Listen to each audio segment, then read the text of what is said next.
ज्योति से ज्योति जलाते चलो,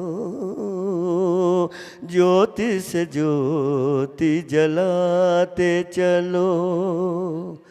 नमस्ते गुरुदेव।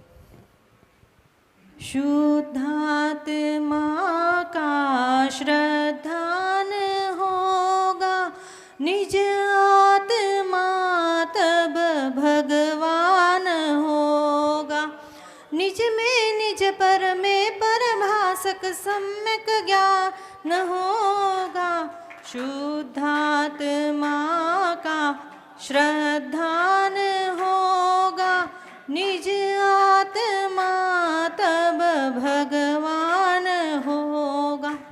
नव तत्वों में छिपी हुई जो ज्योति उसे प्रगटाएंगे, पर्यायों के भारत काली ध्रुव को लक्ष्य बनाएंगे। शुद्ध निजातम सद्ज्ञान होगा, निज आत्मा तब भगवान हो। ओम नमः सिद्धेभ्यः।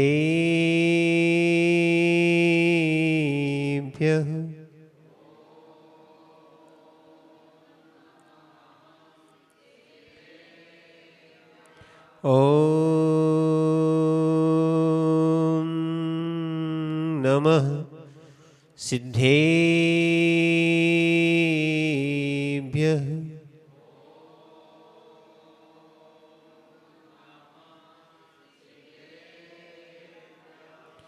नमः शमे साराय स्वानुभूत्या चिकसते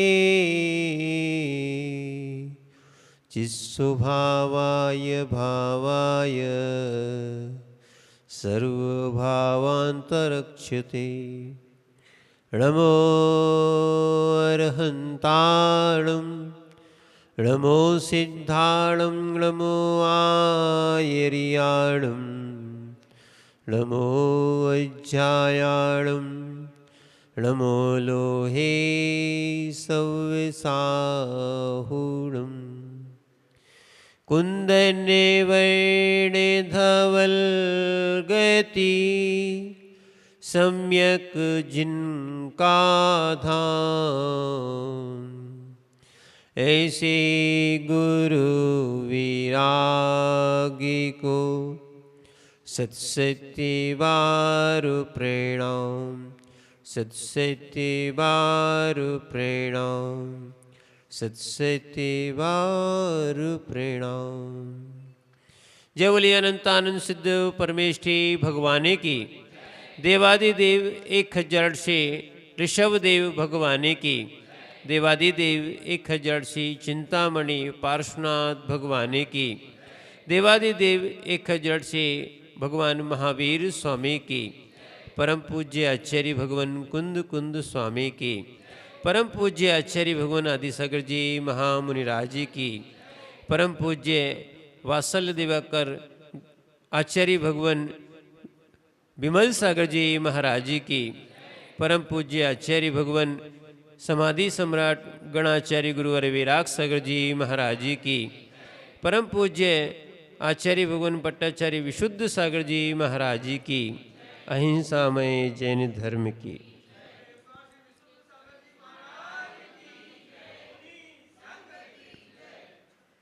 भूचेतन आत्माओं, हम सभी भगवान पार्श्वनाथ स्वामी के चरण सानिध्य में बैठे हैं और अपने इस भाव को संजोकर बैठे हैं कि हमें उस सम्यक की प्राप्ति हो जिससे मोक्ष मार्ग प्रशस्त होता है। सम्यक यानी सही होता है। क्या है? सम्यक यानी सही दर्शन हो, सही श्रद्धा हो। दर्शन यानी यहाँ पर देखने से नहीं लेना, यहाँ श्रद्धा से लेना। आज तक हमारी मिथ्या आस्था रही, जो हमने यानी देव को देव नहीं समझा, शास्त्र को शास्त्र नहीं समझा और गुरु को गुरु नहीं समझ पाए। क्या है, मोक्ष मार्ग की पहली शुरुआत कहीं होती है तो वो सम्यक दर्शन से होती है। पहले श्रद्धान होना चाहिए। जैसा श्रद्धांत होता है वैसे ही क्या है, ज्ञान होता है। और जैसा सम्यक्त होता है, यानी जैसी श्रद्धा होती है वैसा ही चारित्र्य होता है। ठीक है ना? जैसी श्रद्धा होगी वैसा ज्ञान हो जाएगा आपका। समझो आप बात को। कल भी आपको कहा था कि अगर हमारी श्रद्धा हो जाती है कि हमें मंदिर जाना है और थोड़े दिन जाने लगते हैं तो वो हमारी श्रद्धा में बैठ जाता है, फिर हमें मंदिर के बिना फिर अच्छा नहीं लगता। और पहले भेजना पड़ता था, पहले श्रद्धा मिथ्या रूप रहती है। जिसको पूजा करना नहीं आती है, जब पूजा करना सीख जाता है, लगन लग जाती है, वो एक दिन भी बिना पूजा का नहीं रह पाता है। समझो आप बात को। क्या है, ये श्रद्धान है। जैसे कोई रात्रि भोजन जो है ना, कई लोग रात्रि भोजन सोचते थे कैसे छोड़ें कैसे छोड़ें कैसे छोड़ें, और जब छोड़ दिया तो अपन बहुत सहज लगने लगा। क्या हुआ, श्रद्धान जैसा हुआ, ज्ञान वैसा काम करने लगा। अब यहाँ तक कि कोई आपको लाखों रुपया भी रख दे कि आप रात्रि में भोजन करो, तो नियम वाला है तो वो कहेगा नहीं भैया हमें इसका प्रयोजन नहीं है, हम नहीं करेंगे। समझना, लोभी नहीं होना चाहिए। नहीं तो श्रद्धा में एक बात जरूर आई है, क्या है, जो सम्यक दृष्टि होता है, भयासा स्नेह लोभाश्य, भय से, आशा से, स्नेह से, ठीक है ना। भयासा स्नेह लोभा से कुदेवागम लिंग नाम, है ना, कुदेव आदि को मानना, और कुदेवा लिंग नाम प्रणामम विनियम चेवे ना कुर्या शुद्ध दृष्टिया। ऐसा शुद्ध दृष्टि जीव फिर वो क्या है, नमस्कार नहीं करता। अच्छे समझना आप बात को। न भय से, आशा से, न लोभ से, ठीक है, न स्नेह से। चार बातें ध्यान रखना, नहीं तो लोग मात्र इसी के कारण मिथ्यात्व में जाते हैं। सुनना, भय से, आशा से, स्नेह से, लोभ से नहीं। और जैन दर्शन ये कहता है, या आचार्य महाराज ये कहते हैं कि आप ऐसा नहीं कि जैन में पैदा हुए हैं तो जैन को मानो। आप क्या है ये देखो कि ये सच्चे हैं कि नहीं। यहां तक कि यहां पर नाम की भी कहीं कोई बाधा नहीं है। जहां वीतरागता है, जहां सर्वज्ञता है, जहां हितोपदेशपनिया है, यही आपके विशेष रूप से 3 लक्षण दिए है ना, वो कोई भी नाम वाला हो हम उसको स्वीकार करते हैं। हमें नाम से कोई दिक्कत नहीं, गुण वो ही होना चाहिए। क्या है, गुण क्या है, हाँ, वीतरागी होना चाहिए, सर्वज्ञ होना चाहिए, हितोपदेशी होना चाहिए। जहां गुण देखे लग जाओगे, क्योंकि गुणों के कारण ही क्या है, ये पर्याय और संज्ञा ये सब पूज्य होती है। गुणों के कारण ही पर्याय और संज्ञा सब पूज्य होती है। और गुण खराब होते हैं तो पर्याय और संज्ञा अपूज्य हो जाती है। समझ रहे हैं आप बात को। जैसे कोई व्यक्ति के साथ कोई रहता है, उसके गुण ही देखता है। कल भी आपसे कहा था कि आप छोटे छोटे से महाराजों को आप नमोस्तु करते हो, किस कारण करते हो, गुणों के कारण करते हो। क्या है, ध्यान रखना। क्या नाम, रोहन। गुणों के कारण ही सब तुम्हें भी पूछेंगे। इसको क्वालिटी बोल दो। समझ रहे आप बात को। अगर गुण होते हैं तो उसको सब चाहते हैं, और गुण नहीं होते हैं तो यहाँ तक कि ध्यान रखना, त्रियंच भी नहीं चाहते। आप भी गुण होते हैं तो मिट्टी को भी खरीद के लाते हो। गुण नहीं होते हैं तो आप उसको भी नहीं खरीदते हो। समझना। तो इसीलिए अपन गुण के कारण ही पूज्यता अपूज्यता की ओर ध्यान रखते हैं। इसीलिए आचार्यों ने यही कहा है जैसे अपन मेरी भावना पढ़ते ना, जिसने राग द्वेष कामादिक जीते सब जग जान लिया, सब जीवों को मोक्ष मार्ग का निष्प्रय हो उपदेश दिया।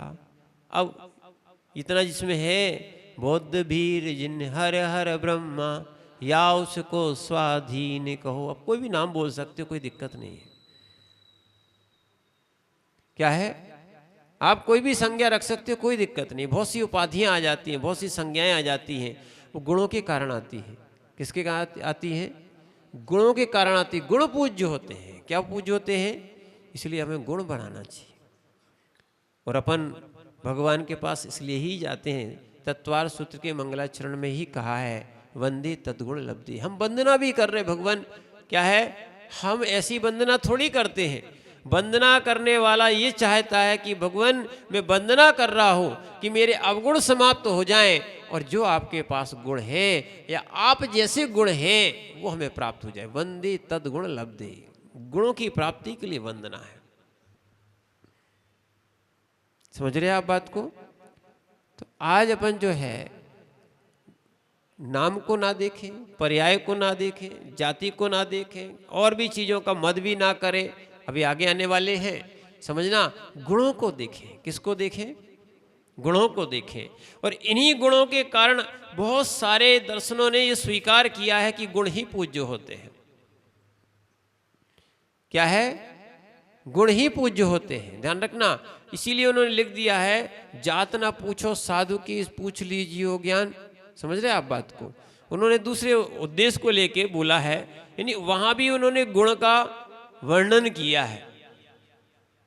समझ रहे आप बात को? तो इसीलिए कुछ चीजों को ऐसा समझना कि गुण पूज्य होना चाहिए। वीतरागता सर्वज्ञता होगी तो वो आप्त है। निर्गंधता होगी, क्या है वो? क्या है? गुरु है। जहां अहिंसा का वर्णन है वो ही शास्त्र है। जिसमें हिंसा का वर्णन है वो शास्त्र नहीं है। समझ रहे आप बात को? जहां वीतरागता नहीं है, सरागता है, यानी रागता है, ठीक है, और द्वेषता है, वो पूज्य नहीं है, क्योंकि वो दोष सहित है। ध्यान रखना। आचार्य समंतबद्ध स्वामी ने भी एक भगवान की स्तुति की है। एक समंतबद्ध स्वामी एक ऐसे कहलाए हैं, एक काल चला है स्तुति काल में, जिनको कवियों में तीर्थंकर की उपाधि प्राप्त थी, कि जैसे कवियों में तीर्थंकर जैसे थे। तो उन्होंने देवागम नाम का एक स्तोत्र लिखा है, जिसको आप्त मीमांसा भी बोलते हैं। क्या है? जब अपन उसको पढ़ेंगे समझेंगे, पर उन्होंने अन्य दर्शन की अपेक्षा लिखा है। और उन्होंने कहा है, दोषावरणयोर हानि, जिसके दोष और आवरणों की हानि हो गई है, हम उसको सच्चा आप्त मानते हैं। समझ रहे हैं आप बात को? ये राग द्वेष करना ये दोष है, और वीतरागता रखना निर्दोष बना है। ना किसी से राग, ना किसी से द्वेष। इसी का नाम समता भी है, उमाध्यस्थ भाव भी है। यहीं से प्रारंभ होता है। इसी का नाम सामायिक भी है। समझ रहे हैं आप बात को? इसी का नाम क्या है? सामायिक भी है। ना किसी से राग, ना किसी से द्वेष, ये भाव आता है तो ध्यान रखना, सबके हित की बात कोई सोच सकता है। अन्यथा ध्यान रखना, अपने घरों का, अपने बच्चों का, अपने संबंधियों का, अपने परिवार का तो बहुत सारे लोग ध्यान रखते हैं। ये राग के कारण होता है। किसके कारण होता है? राग के कारण होता है। पर आप जब ये राग को हटा के अनुराग से या वीतराग भाव में आओगे, तब आपको समझ में आएगा। सारे द्वंद्व खत्म हो जाते वहां पे, अपने स्वयं के अंदर और दूसरों के भी, सबके अंदर द्वंद्व खत्म हो जाते हैं। कहीं विवाद है ही नहीं। समझ रहे हैं आप बात को? तो इसीलिए यहाँ भी आचार्य भगवान सम्यक्त की बात को करते हैं कि इसमें फिर पहला गुण था, क्या था? सम्यक दृष्टि का पहला अंग कह दो, पहला गुण था, वो तो था निसंकित। दूसरा था निकांक्षित, उसको नहीं चाहिए। संसार की वस्तुएं नहीं चाहिए, संसार में सुख नहीं है, इसलिए वो निकांक्षित है। क्या है? अब जिनको संसार में सुख दिखता है, सुन लो आप बात को, वो सुख मिश्रित दुख है या सुखाभास है। समझ रहे हैं आप बात को? क्या दिख रहा है?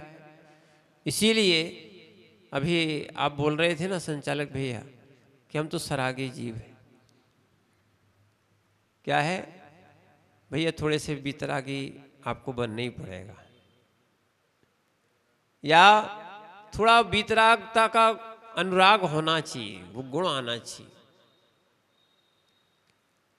क्योंकि ये वो दर्शन नहीं है कि हम आपके कर्म क्षय कर दें। सबको अपने अपने कर्म स्वयं क्षय करना पड़ेंगे। यहाँ तो मात्र उपदेश दिया जा सकता है, निमित्त मात्र हैं हम लोग। क्या है? जैसे धर्म अधर्म और आकाश, ये जो है ना, ये और काल, इनको कहा है निमित्त मात्र मन्यस्तु गति धर्मास्ति कायवत। ये निमित्त मात्र होते हैं। ऐसे हम लोग भी देवशास्त्र गुरु जो है ना, ये निकले तो अपने कल्याण के लिए। किसके लिए? अपनी आत्मा के कल्याण के लिए है। और अपनी आत्मा का कल्याण करते करते दूसरों का भी कल्याण हो जाए, ये ठीक है। क्योंकि एक द्रव्य दूसरे द्रव्य का, सुन लो, एक द्रव्य दूसरे द्रव्य का निमित्त रूप तो करता हो सकता है, पर उपादान रूप करता नहीं हो सकता। मैं आपके कर्म नहीं धो सकता, आपके कर्म आपको ही धोना पड़ेंगे। मैं आपका भोजन भी नहीं कर सकता हूँ। अब ये समझ में आ जाएगा। आप भी किसी का भोजन नहीं कर सकते हो। आप अगर दूसरे का भोजन कर लो और उसका पेट भर जाए, ऐसा हो सकता है? हो सकता है क्या? 3 काल में नहीं हो सकता। और ऐसे कुछ डॉक्टर भी होते हैं, वे आपको देखो सलाह दे सकते हैं, आपको ये दवाई लेना चाहिए, पर आपको डॉक्टर साहब दवाई आप खा लो, ठीक हम हो जाएं। हो सकता है क्या? ऐसे ही ध्यान रखना, ये बिल्कुल पूरी जगह लागू होता है। नहीं तो सारे लोग अपनी दवाई किसको खुलाते? ऑपरेशन किसका कराते? किसका कराते? बड़ी अच्छी बात है, वो अपना ऑपरेशन करता रहता, दूसरे ठीक हो जाते। पर ऐसा कभी जगत में देखा रहेंगे? आए प्रत्यक्ष बाधित है, क्या करोगे आप? जो साम्यवहारिक प्रत्यक्ष होता है वो संयम ही बाधित है। इसीलिए देखो, भगवान तो एक राह दिखाते हैं और उन्हीं का कहा हुआ हम लोग आपको बताते हैं। आप उस राह पे चलोगे तो एक दिन अपने अंदर की भगवत्ता स्वयं प्रकट कर सकते हो। करना ही चाहिए। जैन दर्शन में कहा गया है, आचार्य अमृतचंद स्वामी ने भी लिखा है, कई आचार्यों ने कहा है कि ये आत्मा भगवान आत्मा है, बस इसमें सम्यक्त आदि गुण आ जाए। क्या है? और सिद्धों के सबसे पहले गुण अगर है कोई, सिद्धों में पहला गुण अगर देखा जाए वो है सम्यक।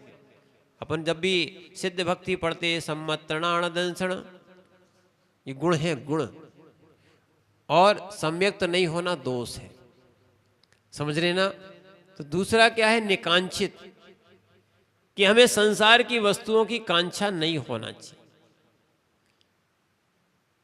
कौन कौन मोक्ष जाना चाहता है? बताओ ना। सभी जाना चाहते? पंकज भैया पक्का है? पक्का मोक्ष जाना चाहते, इसलिए चातुर्मास के पीछे लगे हो। अरे हाँ, तुम्हें मालूम नहीं, पुण्य मिलता है। साधकों की साधना में सहायक जो होता है उसकी कर्म रचना होती है, उसको पुण्य मिलता है। वैसे तो साधना कर नहीं पा रहे, तो कम से कम जो साधना कर रहे हैं उनके अपन सहयोगी बने। ऐसा भी योग आएगा कि एक दिन हमें भी निर्गंत पथ मिलेगा। निर्गंत पथ ही मोक्ष पथ है। समझ रहे हैं आप बात को? ऐसे नहीं मान लेना, हमने भी साधकों की बहुत सेवा की। क्या है? और आचार्य जी ने बहुत अच्छा उपदेश दिया था। आचार्य जी से थोड़े जुड़े हुए थे हम लोग, आचार्य गुरु विराग सागर जी से।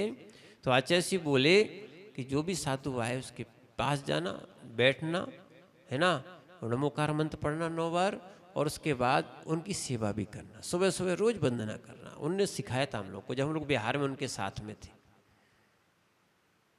समझ रहे हैं आप बात को?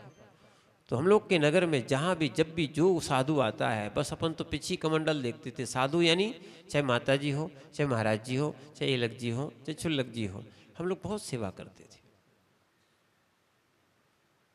खूब बिहार कराया। समझो आप बात को। क्या है? ज्ञानियों, तुम्हारा पुण्य है जो तुम्हें मुनियों के साथ या गुरुओं के साथ चलने मिलता है। कभी भी योग आए तो लोग ढूंढना ना पड़े। अगर तुम्हें, देखो अब बता रहे मोक्ष मार्गी बनना है तो थोड़ा घर छोड़ो, मुनियों के साथ बिहार, कम से कम एक गांव से लेके दूसरे गांव, अपने गांव से लेके जहां तक समाज नहीं है वहां तक, क्योंकि खंडवा से थोड़ा दूर दूर समाजे है ना, तो अपना कर्तव्य होना चाहिए कि अपन गुरुओं के साथ चलें तो मोक्ष मार्गी आगे बन पाएंगे। और यदि आप वर्तमान में मनुष्य पर्याय में मुनियों के साथ या गुरुओं के साथ बिहार नहीं करा पाए तो क्या आगे मोक्ष मार्गी बन पाओगे? पहले पास में आओ। जो गुरुओं के पास में आता है या जो भगवानों के पास में, ग्रंथों के पास में आएगा, तीनों का मान के चलना, एक एक का अलग से पकड़ के नहीं चलना। अपना अपना खूटा अपना अपना अलग से बनाने की आवश्यकता नहीं है। मोक्ष मार्ग तीनों को मिला के पहले दिन बताया था आपको। मोक्ष मार्ग ना अकेला देव से है, न शास्त्र से है, न गुरु से है। न मोक्ष मार्ग अकेला सम्यक्त से है, न अकेला सम्यक ज्ञान से है, न अकेला सम्यक चारित्र्य से है। तीनों होना चाहिए। क्या है? सम्यक दर्शन ज्ञान चारित्राणी मोक्ष मार्ग लिखा ना। तो तीनों की एकता का नाम मोक्ष मार्ग है। ये अलग अलग मत जो बन गए हैं, ये भैया देखो आप जानो, अगर नहीं, जिनको भटकना होता है वो भटकते हैं। या शास्त्रों में लिखा है जिनकी होनहार खराब होती है वे विपरीत मार्ग में जाते हैं। या कह दो जिनकी गति खराब होती है उनकी मति खराब होती है। सीधी सीधी बात है। देख लो ना, जिसको नरक जाना पड़ता है उसको संक्लिष्टता से मरण करना ही पड़ता है। वो उसकी संक्लिष्टता के निमित्त बन ही जाते। सुन लो आप बात को। जैसे राजा श्रेणिक आत्मघात किया था, क्या किया था? कई लोग कहने कि इतना भगवान का उपदेश, 60,000 प्रश्न जिसने पूछे हो, भगवान के सीधे सीधे समूह शरण में साक्षात रहा हो, प्रमुख श्रोता रहा हो, उसके साथ ऐसा हो गया। हाँ, जिसकी गति खराब हो जाती है उसकी मति खराब हो जाती है। जिसकी होनहार बिगड़ जाती है वे देव शास्त्र गुरु को छोड़ देते हैं। समझ रहे ना? और जिनकी मति अच्छी हो जाती है, भले वो जैन हो या ना हो, वे देव शास्त्र गुरु को मान लेते हैं।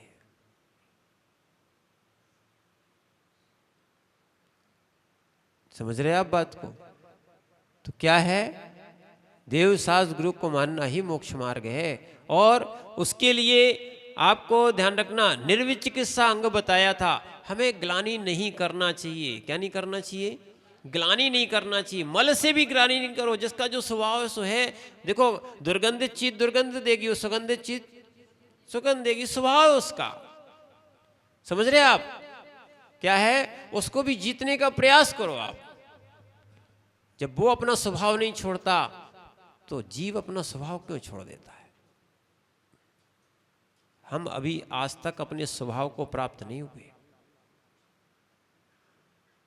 समझ रहे बात को?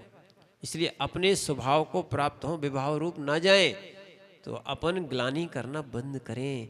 भाई, ग्लानि पापों से करना चाहिए, ग्लानि मिथ्यास से करना चाहिए। सो करते नहीं है, देव शास्त्र गुरु से ग्लानि कर बैठते हैं। समझ रहे ना? ये विपरीत बुद्धि है।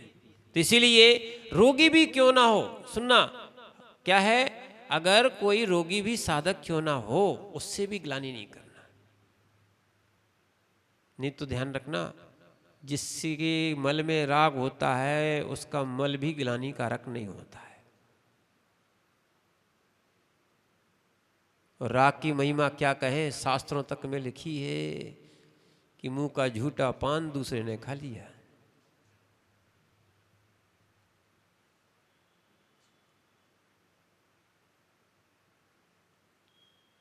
समझ रहे आप बात को? क्या है? इसलिए ग्लानि समझो, जहां राग होता है वहां ग्लानि नहीं होती है, और जहां पर द्वेष होता है वहीं ग्लानि होती है। तो इसलिए ध्यान रखना, इन वीतराग साधुओं से, वीतराग धर्मों से हमें, निर्ग्रंथों से ग्लानि भाव बिल्कुल नहीं आना चाहिए। यह है निर्विचिकित्सा अंग। अब एक चौथा आ रहा है अमूढ़ दृष्टि। मूढ़ नहीं रहना, मूढ़ यानी मूर्खता नहीं रखना। क्या नहीं रखना? हाँ, आज अपन मूर्खता भरे जी रहे हैं। समझो आप बात को, किससे? मूर्खता भरे जी रहे हैं, तो इसीलिए मूढ़ नहीं होना चाहिए, मूर्खता नहीं होना चाहिए। नहीं तो क्या है, कहीं कहीं एक और ध्यान रखना, ये कहीं कहीं विपरीत कथाएं कह देते हैं। देखो, ऐसा राग नहीं होना चाहिए, जैसा आगम में कहा है उसको वैसा ही चलना चाहिए। नहीं तो कई लोग, बहुत सारे लोग भाई जो मन में आता है सो कह देते हैं। किसी का भी अवर्णवाद नहीं करना चाहिए। समझ रहे हैं आप बात को? तत्वार सूत्र में लिखा है कि दर्शन मोहिनी का आश्रय होता है, यानी मिथ्यात्व का आश्रय होता है अवर्णवाद करने से। केवली श्रुत संग धर्म देवा वर्णवादो दर्शन मोहस्य। अच्छे समझना, ये मूर्खता है कि हम क्या है, कभी कभी भगवान का वर्णवाद करते, केवली का कर देते। केवली यानी जो भी अरहंत केवली है, क्या है, उनका वर्णवाद करना, ठीक है ना?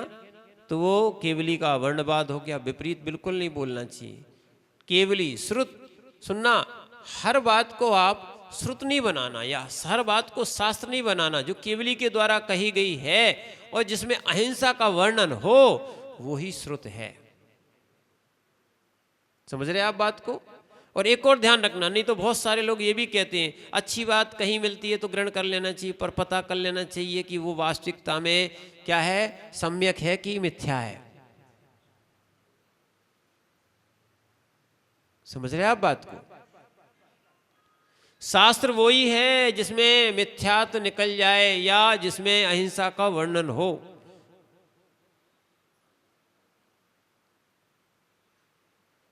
समझ रहे आप बात को? क्या है शास्त्र? क्या है समझना। श्रुत इसलिए नाम रख रहा है, केवली श्रुत यानी जो सुना गया है।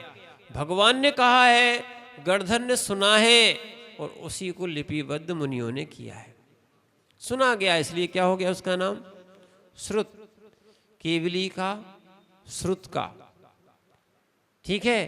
केवली श्रुत, फिर संग नहीं, केवली श्रुत संग, हाँ संग। चतुर्विध संग होते हैं, मुनि, आर्यिका, श्रावक, श्राविका। देखो, जानते नहीं हो तो आप विरोध करने बैठ मत जाना, नहीं तो दर्शन मोहिनी का आश्रय होगा। ये चतुर्विध संग होता है। कौन होता है? चतुर्विध संग होता है। इनका भी अवर्णवाद नहीं करना चाहिए, नहीं तो अपन को मालूम होता नहीं है और अपन बहुत सारी चीजें बोल पड़ते हैं। समझ रहे आप बात को? क्या है, कैसी विधि है, और ये भी पूछ लो कि किन गुरु की क्या विधि है, यानी उनके गुरु ने, उनके गुरु का माने उनके गुरु का आदेश क्या है। समझ रहे आप बात को? हम लोग को अपने गुरु की आज्ञा में चलना परम आवश्यक है। हम शिष्य हैं तो वो उनकी आज्ञा में क्या है, चलेंगे। तो इसीलिए उनकी अगर आज्ञा है तो ठीक है। आप ठीक है, किसी और भी महाराज से जुड़े हो, कोई भी संघ से जुड़े हो, ठीक चलता है, पर एक के राग में दूसरे का अवर्णवाद नहीं करना चाहिए। समझ रहे ना?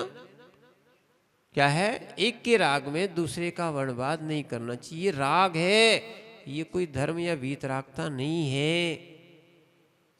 यहां तक मूलाचार्य जी में कहा गया है, जो दीक्षा में हम लोगों से बड़े हैं या पद में हम लोगों से बड़े हैं, वो हमारे गुरु हैं। कई लोग पूछे कि तुम्हारे गुरु कितने होते, तुम्हारे जितने निर्ग्रंथ सब गुरु हैं।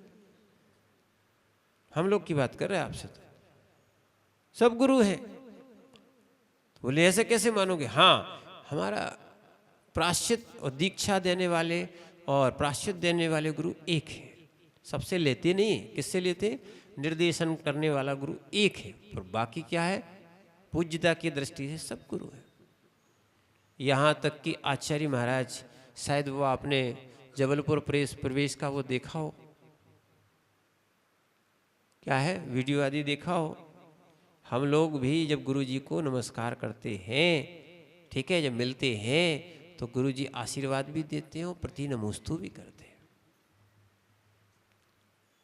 एक निर्ग्रंथ मुद्राधारी, सुनना अच्छे से, ये परंपरा आगम की है, समाचार विधि है। क्या है? ये भी देखना है कि एक साधु अगर नमस्कार करता है तो वो चाहे आचार्य हो, उपाध्याय हो, साधु हो, बड़े भी हो, तो वो उनकी प्रतिवंदना करता है, प्रति नमोस्तु करता है।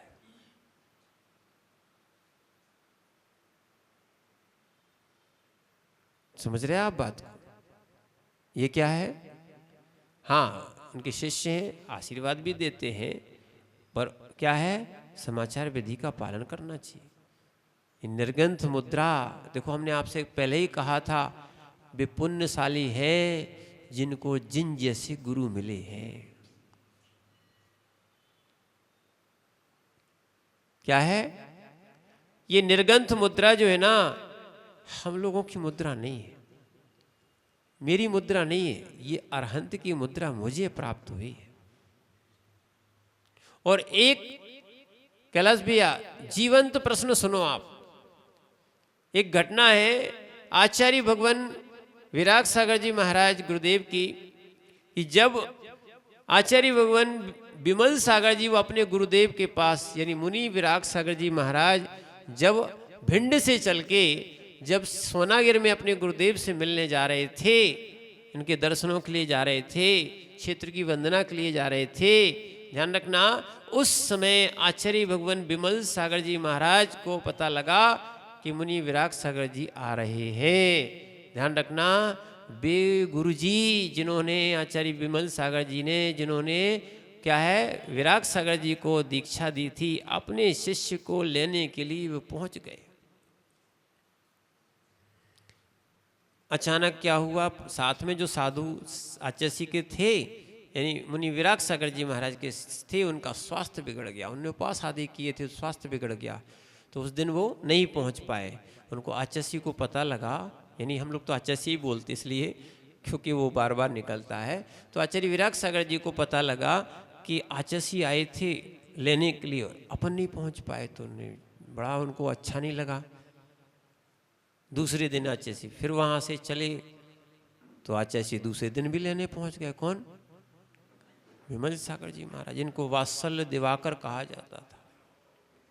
धन्य वो गुरुदेव विमल सागर जी महाराज दूसरे दिन भी पहुंचे, और जैसे ही पहुंचे तो आचार्य जी ने उनको, मैंने विराग सागर जी, मुनि विराग सागर जी ने उनकी पत्री मैंने वंदना की और परिक्रमा आदि की, और एक निवेदन किया कि गुरुदेव, एक शिष्य को लेने आपको नहीं आना चाहिए, कल भी आप आए थे, बड़ा खेद है कि कल हम आपके चरणों में नहीं आ पाए। तो आचार्य विमल सागर जी महाराज बोले, विराग सागर जी ध्यान रखना, मैं तुम्हें लेने नहीं आया हूँ, मैं तो अरहंत मुद्रा की वंदना करने आया हूँ या लेने आया हूँ। ये आचार्य भगवान विमल सागर जी महाराज के शब्द थे। क्या है? यानी जिनको आचार्य बोलते थे, जिनको बताओ माने मुनि राजों में भी क्या देखते हो? अरहंत मुद्रा देखती हो। यही मोक्ष मार्गियों के लक्षण होते हैं। और जिनको बताओ, एक आचार्य महाराज को अपने शिष्य के प्रति नहीं कहा उन्होंने कहा जिनको आचार्य महाराज को अपने शिष्य में भी अरहंत मुद्रा दिखती है, और जिन श्रावकों को, अब ये बता दें, जिन श्रावकों को निर्ग्रंथों में भी अरहंत मुद्रा ना दिखे, वे कैसे मोक्ष मार्गी है?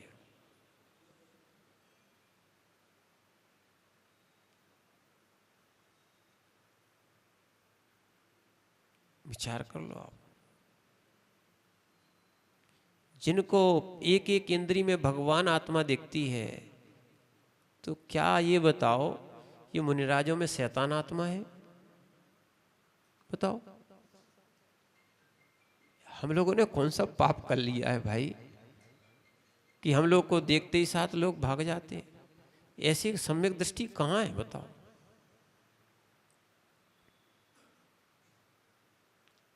ऐसा विपरीत ज्ञान कभी नहीं होना चाहिए। क्या है? कभी मूलाचार आदि ग्रंथों का भी स्वाध्याय एक बार श्रद्धान के लिए तो करो। समय सार का करते हो तो एक बार श्रद्धान का मूलाचार भी पढ़ो, तो आप समझो बात को और समझो। इसीलिए इन चीजों को जब तक नहीं समझोगे सम्यक आने वाला नहीं है। विपरीत ज्ञान कभी आपको मोक्ष मार्ग में नहीं बढ़ा पाएगा। क्या है? और आज आपको एक बहुत अच्छा उदाहरण दें, शायद आपने पढ़ा भी हो, नहीं पढ़ा हो तो सुन लो। छायक सम्यक दृष्टि जीव के समक्ष कितनी भी विपरीत परिस्थिति आ जाए, वो अपने श्रद्धान को मलिन नहीं करता।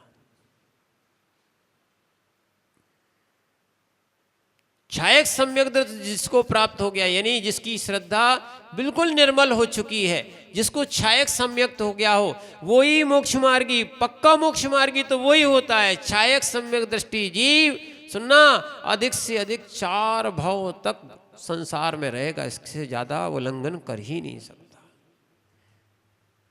कितने? 4 भाव, अधिक से अधिक, नहीं तो उसी भाव से वो क्या है, मोक्ष जाएगा।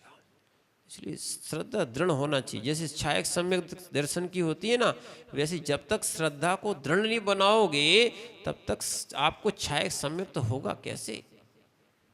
केवली श्रुत संग धर्म देव, इनका कभी अवर्णवाद नहीं करना चाहिए। समझ रहे ना? अभी संग की बात आई थी, ठीक है। उसके बाद केवली श्रुत संग धर्म, अहिंसा में धर्म होता है, हिंसा में कोई धर्म नहीं होता। और जैसी आचार्यों ने व्याख्या की है वैसे ही मानना। नहीं तो देखो, जहां हिंसा क्या है, मंदिरों में सबको हिंसा लगती है, बाकी जगह हिंसा नहीं लगती है। समझ रहे हैं आप बात को? क्या है, बहुत सारे मत बन गए, यानी मान्यता से मत बन जाते हो, मत से फिर अलग मत बन गया, यानी पंथ बन जाते हैं। समझो आप बात को। आप अपना मत बनाओ, जैसा लिखा है वैसा करो। श्रेणिक की बात चल रही ना, राजा श्रेणिक का कभी सम्यक तो देखना, आप पढ़ा कहीं? छायक सम्यक तो ऐसा सम्यक था, और ये हम श्रेणिक पुराण से बोल रहे भैया। ऐसा छायक सम्यक दृष्टि जीव, अपनी श्रद्धा, ऐसा नहीं कि अपन ने थोड़ा सा कुछ सुना, थोड़ा सा देखा, अब हमें महाराज को नहीं मानना। राजा श्रेणिक से मिलो। क्या है, राजा श्रेणिक को सूचना मिली कि तालाब के किनारे क्या है, एक मुनिराज आए हैं, आरिका माता जी भी है। ठीक, वो दर्शन के लिए पहुंचे। क्या पहुंचे? अब क्या हुआ, आज बड़ी विडंबना हो जाएगी आपके साथ। अब जैसे ही वो मुनिराज के पास पहुंचे, अब वो मुनिराज तो जो है क्या है, मछली पकड़ रहे थे। नहीं सुना? नहीं सुना ना? ऐसी बातें सुनाते हम, बिल्कुल अटपटी हो। आप तो चटपटी सुनना चाहते हो, हम अटपटी सुनाएंगे, वो भी आगम की सुनाएंगे। आप कल चटपटी तो खूब सुनी होंगी आपने। क्या है, क्या पकड़ रहे थे? मुनिराज मछली पकड़ रहे थे। महाराज जब जी भी, माने श्रेणिक भी आए, पूरी उनके साथ उनकी जनता भी आई, प्रजा भी आई, तो भी नहीं, भी तो अपने पकड़ रहे थे। अब श्रेणिक महाराज ने नमोस्तुत किया। क्या किया? अच्छा, आप होते तो वो ही कह रहे हैं, आपके सम्यक की बात बोल रहे हैं। सीधे साधे महाराज में तो दोष देखने लगते हैं। मछली पकड़ते मिल जाते तुरंत फोटो खींचते और व्हाट्सएप और क्या सम्यक की आपने प्रचार किया, व्याख्या की। अश्रद्धान भी नहीं हुआ। ऐसा नहीं कि लौट गए हो, नहीं कि छुप गए हो, कि नहीं, उन्होंने क्या किया, नमोस्तु किया। समझ रहे आप बात को? क्या किया? नमोस्तु किया। अब सोच लो आप, अपन तो पहचान कर करके ही नमोस्तु करते हैं। समझ रहे हैं आप बात को? ऐसा सम्यक थे आपके पास, ये पूछ रहे हैं आप। मैंने छायक सम्यक तो चाहिए ही नहीं है अपन को। बोले आप कुछ कह जाओ महाराज जी, हमें नहीं करना, नहीं करेंगे। आप क्या, भगवान भी उतर आएंगे तो हम नहीं करेंगे। क्या है? ऐसे ही लोग कहते हैं कि हम बिल्कुल कट्टर हैं। सुनना, कट्टर तो आतंकवादी होता है, ये कहना पड़ेगा। अब ये बताओ, वहां पर श्रेणिक महाराज ने नमोस्तु किया, मंत्री ने भी नमोस्तु किया, प्रजा ने भी नमोस्तु किया। नमोस्तु करने के उपरांत आचार्य उनने राजा ने कहा कि ठीक है, आप लोग जाएं, हम महाराज के साथ चर्चा करेंगे। उन्होंने पूछा, और माता जी थी सुबंधा में की, ठीक है। तो महाराज ने पूछा, यानी श्रेणिक महाराज ने उन मुनिराज से पूछा कि स्वामी, ये कार्य शोभा को प्राप्त नहीं होता। ये है शब्द, ध्यान रखना, अपने पद के अनुरूप शब्दों का प्रयोग होना चाहिए।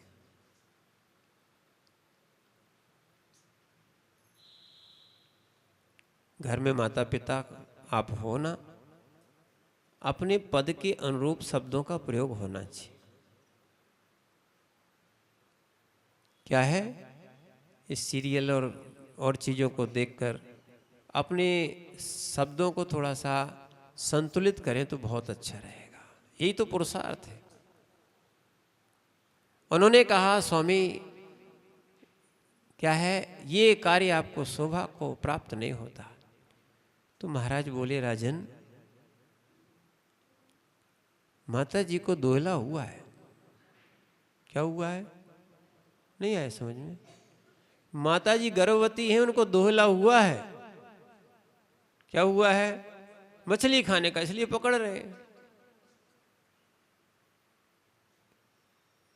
ठीक है। अब उसके बाद महाराज ने कहा, ठीक, मैंने श्रेणिक जी बोले कि ठीक है, अब उनसे आगे की बात आगे पूछेंगे। ठीक है। पहले उनसे निवेदन किया कि आप नगर में पधारे। आप कह सकते थे ऐसे महाराजों को, ऐसे मुनिराजों को, माता जी को बोल सकते थे। बताओ ना, एक भी मंडल नहीं जाता।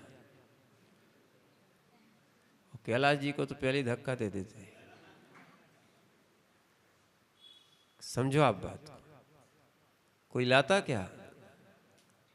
और ले आते तो कोई चौका लगाता क्या? राजा श्रेणिक ने किया। और ये बात जो है ना, अपने मन से नहीं बोल रहा हूं। श्रेणिक पुराण में आप पढ़ना, आज जरूर पढ़ना, ये प्रसंग जरूर पढ़ना, आपको एक विश्वास तो हो जाए। वैसे विश्वास तो होना चाहिए, तो पर होता नहीं है महाराजों की बात का। देखना, एक बार हमें सुनने के महाव्रतियों की बात को लोग सत्य नहीं मानते, और असमी के लोगों को सत्य मानते हैं। मुझे ये समझ में नहीं आता, जिनका धर्म ही नहीं है सत्य बोलना, जबकि महाराजों का धर्म क्या है। एक बार एक घटना घटी, एक विशुद्ध सागर जी महाराज से क्या हुआ, एक जगह कहा गया कि आप सत्य बोलेंगे, ठीक है, आप सत्य के अलावा कुछ नहीं बोलेंगे। तो विशुद्ध सागर, उस समय क्षुल्लक जी थे, तो विशुद्ध सागर जी बोले कि हाँ, मुनियों को भी बोलना पड़ेगा कि हम लोग सत्य बोलेंगे। समझ रहे ना आप बात को? वो बात हमें आज भी ध्यान है। यानी आप लोग महाराज की बात को तो सत्य नहीं मानते हैं, जो संयमी है, महाव्रती है, उनकी बात क्या नहीं मानते? सत्य नहीं मानते हैं। और जो आवृत्ति है, जिनका कोई असंयमी है, उसकी बात को सत्य मान लेते हैं। हम लोग भी देखते हैं, ऐसा नहीं कि कभी कभी कोई व्रती या और भी लोग असत्य बोले, ये नहीं होना चाहिए, फिर उनका व्रत ही नहीं रहा, उनको बोलने नहीं चाहिए। वास्तविकता तो यही है, वो व्रत के अनुकूल ही अपना क्या बोलचाल करें। तो राजा श्रेणिक ने उनको निवेदन किया और क्या करने, वो ले आए। और जैसे ही ले आए, ये आना आगे चलने आने वाला है वो प्रसंग, पर आगे आज क्या है, अमूढ़ दृष्टि में। तो क्या हुआ, जैसे ही वो लाए तो मंत्री ने, समय आपका हो रहा है, मंत्री ने, हमने कहा बीच में समय आ जाता है, ठीक है, कि मंत्री ने एकांत में एक बात पूछी कि महाराज अभय दान मिले तो एक बात पूछें। एकांत में उन्होंने कहा पूछिए। बोले आप छायक सम्यक दृष्टि, और आपने ऐसे महाराज को नमोस्तु कर लिया, मुझे समझ में नहीं आया। आपके मन में भी बात आई होगी। तो जो आचार्य विमल सागर जी ने कही थी, या ये कह सकते हैं कि उस श्रेणिक ने जो हुई होगी वो पड़ी आचार्य विमल सागर जी ने भी होगी, वो करके दिखाया। क्या है, तो श्रेणिक बोले मैंने मछली पकड़ते महाराज को नमोस्तु नहीं किया, महाराज को मैंने तो निर्गंथ मुद्रा को नमोस्तु किया है। क्या है, फिर उसके बाद मंत्री को समझ में आया, फिर उन्होंने फिर निवेदन किया। जो उनके नगर में जब महाराज आए तो उन्होंने निवेदन किया कि स्वामी, ये महाव्रतों में ये कार्य शोभा को प्राप्त नहीं होता, और माता जी यदि गर्भवती हैं तो हमारे यहाँ रह के उनकी प्रसूति हो जाएगी, ठीक है, और फिर वो अपने मोक्ष मार्ग में आगे बढ़े। ऐसा हुआ है, बहुत सारे लोग समझ नहीं पाए हैं। कभी शास्त्रों को पढ़ोगे, प्रथमान योग के पढ़ोगे, ये कहानियाँ हैं। क्या है, जैन कहानियाँ या जैन स्टोरी का नाम है प्रथमान योग। और आपको बहुत अच्छी बात बताएं, पहली बार शायद सुनने मिल रहा होगा, प्रथम गुण स्थान से निकलना हो, इसलिए प्रथमान योग। प्रथम गुण स्थान, कौन सा गुण स्थान होता पहला? मिथ्यात। मिथ्या से निकलना हो ना, तो प्रथम गुण स्थान को निकलना हो तो आप प्रथमान योग जरूर पढ़ें, आपका श्रद्धान बदलेगा। क्या है, और उन्होंने क्या किया, महाराज ने उनसे निवेदन किया, एकांत में निवेदन किया कि महाराज ये महाव्रतों में ये कार्य अच्छा नहीं लगता है, और माता जी आपकी प्रसूति हो जाएगी, यहीं पर होगी। समझना आप बात को, जिससे कि फिर आगे आप शुद्धि करके जो भी काम करना चाहें तो वो कर सकते हैं, ग्रस्त रहना चाहें तो ग्रस्त रहेंगे, और मोक्ष मार्ग में आगे चलना चाहें तो मोक्ष मार्ग में आगे आएंगे। जैसे ही श्रेणिक की ये शब्द सुनी, ठीक है, वो महाराज यानी वो मुनिराज और वो माताजी ने अपना रूप बदला। वो देव और देवी थे, राजा श्रेणिक की सम्यक की परीक्षा के लिए आए थे।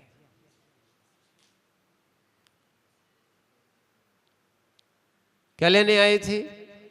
अब आपको यहां पर कोई परीक्षा लेने कोई आ गया तो फिर आप क्या करोगे?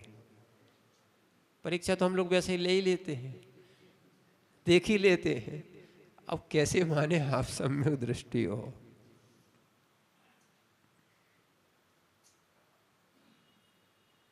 समझ रहे ना आप बात को? इसीलिए अपने श्रद्धान को बढ़ाओ। वैसे ही अपन पंचम काल में जन्मे हैं जहां छायक सम्यक दर्शन नहीं होता है, तो कम से कम उपसम या छह उपसम सम्यक दर्शन को संभाल के रखें। अपनी श्रद्धा बना के रखें। ये कहो कि पंचम काल में निर्गंथ मुनि देखने मिल रहे हैं, ये कली काल का सबसे बड़ा चमत्कार है। उपासका अध्ययन में लिखा है क्या कि कली काल का सबसे बड़ा चमत्कार है कि पंचम काल में अपन को क्या मिल रहे, निर्गंथ देखने। कलऊ काले, कल अपन इसकी विवक्षा करेंगे पर आज श्लोक तो सुनी लो। कलऊ काले चलऊ चित्ते दे अन्नादि कीट के एत चित चमत्कारा जिन रूप नराधरा।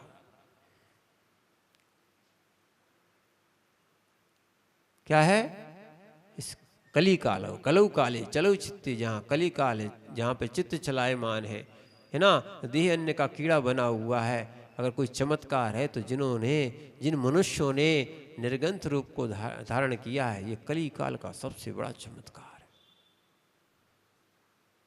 अमूढ़ दृष्टि की बात आ रही थी इसलिए इन बातों को कहा, नहीं तो अपन लोग क्या है, लोगों की बातों में आके अपने श्रद्धान को छोड़ देते हैं कि अब हमें मंदिर नहीं जाना, महाराजों के पास नहीं जाना, हमें शास्त्र नहीं पढ़ना, हमें नियम नहीं लेना, ऐसी बातें बिल्कुल नहीं करना।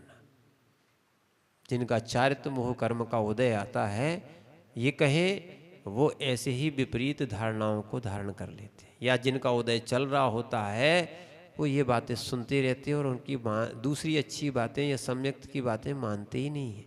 बहुत से लोग बोले महाराज कुछ भी कहते रहे, महाराज को काम क्या है, महाराज को बिठा दिया, महाराज का काम प्रवचन करना है, शास्त्र सामने रख लिए, जो मन में आता है सो बोलते रहते हैं, सुनो ऐसे ऐसे। और कई लोग तो इतना हम लोग सुना है इसलिए आपको बोल रहे हैं, बोले ये महाराज थोड़ी हैं, जैसे जानवर नंगे रहते ऐसे तो महाराज नंगे रहते हैं, ऐसे सुनाए जाते हैं शब्द।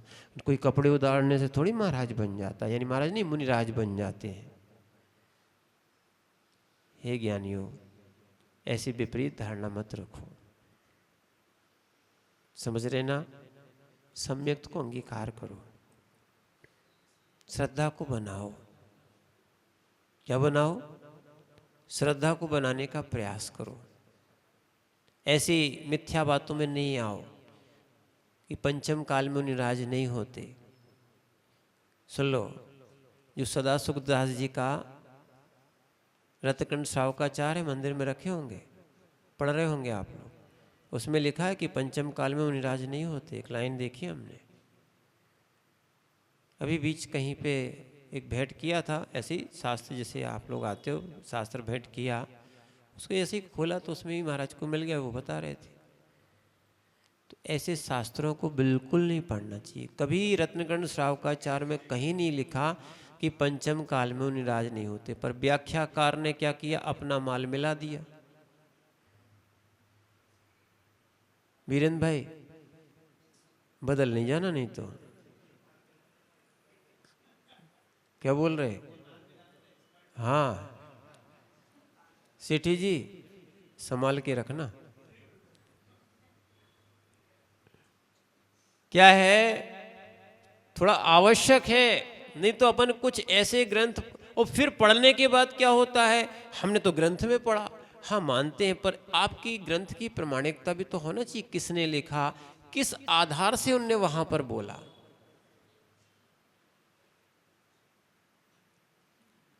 क्या है, या फिर ये भी नहीं, अब हमने कहा देखो गुरु का ऐसे ही लिख दिया तो देव का आने वाला है, देव का वर्णवाद नहीं, बोले जितने देव होते सब मिथ्या दृष्टि होते हैं। अब कैसे बोल दिया ये मिथ्या दृष्टि होते हैं? आप आगम बाधित हो, स्ववचन बाधित हो।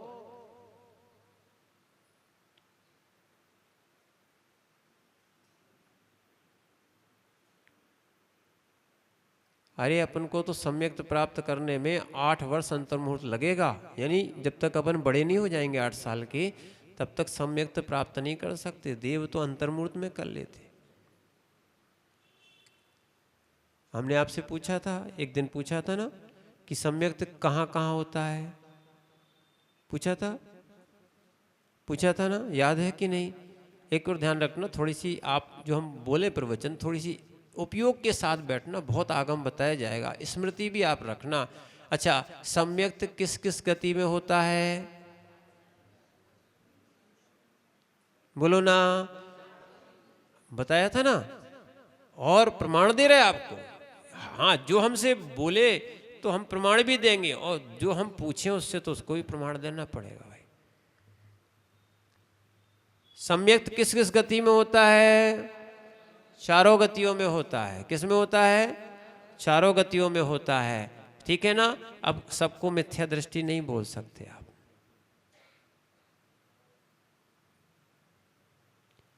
और प्रमाण क्या है? सर्वार्थ सिद्धि ग्रंथ में आया है। 7वें नरक तक में सम्यक दर्शन होता है। 7वें नरक के नारकी को भी सम्यक दर्शन हो सकता है, माने होता ही है नहीं, हो सकता है, चाहे तो हो सकता है। समझ रहे? पहले नरक में छायक सम्यक दर्शन के साथ जाया जा सकता है, माने सभी छायक सम्यक दृष्टि नहीं जाती, पर हाँ जिनकी आयु बंद हो गई, जैसे राजा श्रेणिक पहले नरक आयु का बंद कर लिया। और आपसे एक बहुत अच्छी बात कहना चाहेंगे, समय हो गया है, कि ये नहीं मानना किसी की नरक आयु का भी बंद हो गया है फिर भी वो सम्यक्त प्राप्त कर सकता है। समझ रहे आप बात को? ये राजा श्रेणिक ने किया है। हम सम्यक्त को और दृढ़ करें। जो सम्यक्त की बात करते हैं, हमें उनके पास सम्यक्त नहीं मिला। एक बार हमने पंडित जी से ही पूछ लिया कि स्थान में रुके थे, तो हमने कहा आप सम्यक्त की चर्चाएं तो खूब करते हो पर दिख नहीं रहा है,